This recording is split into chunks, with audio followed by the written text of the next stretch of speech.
After months of a counteroffensive to wrest territory from Russia, new reporting from Time magazine reveals that while Ukrainian President Zelensky is still deeply committed to the fight, some of his advisors are worried. One of Zelensky's aides telling Time he deludes himself. We're out of options. We're not winning. But try telling him that. And that sobering assessment extends beyond the civilian government. Ukraine's commander-in-chief for the armed forces saying this to The Economist. Just like in the First World War, we have reached the level of technology that puts us into a stalemate. There will likely be no deep and beautiful breakthrough. A stalemate which was not the characterization over the last several months. They've already acknowledged that they're not going as fast as they would like. That said, they are moving. It's not a stalemate. They're not just frozen. The Ukrainians are moving. We do not assess that the conflict is a stalemate. We are seeing it continue to take territory on a methodical, systematic basis. We've seen good progress in the counteroffensive, which is very heartening.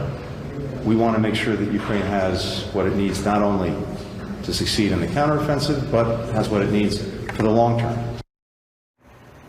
And the reality on the battlefield? Well, we can show you. Those silver slivers of yellow are Ukraine's counteroffensive gains, and it really isn't a whole lot. Now, the ground in Ukraine is hardening now for another long winter, and the fight in the United States over how much aid to give it is getting more intense. Congress has authorized roughly $113 billion so far, but polls suggest that the American people's willingness to support Ukraine is waning. The yellow line here shows the share of Americans who say that the U.S. is doing too much to help Ukraine. And now it's at 41%, up from 29% in June. And that's raising some tough questions for the Biden administration and for both parties in Congress.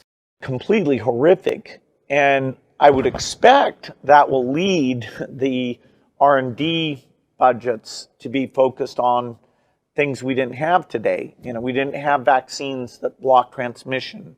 We got vaccines that help you with your health, but they only slightly reduce the transmissions. We need a new way of doing the vaccine.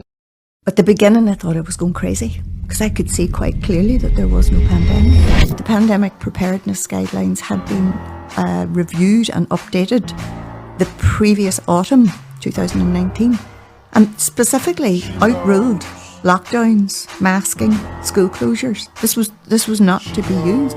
And then Agenda 201, which was the Rockefeller Foundation, these people in a hotel in New York, they had a practice run, and it was very much about the role of the media and essentially, a psyop to get people to behave. This was about the delivery of vaccines to the global population of 7.8 billion people.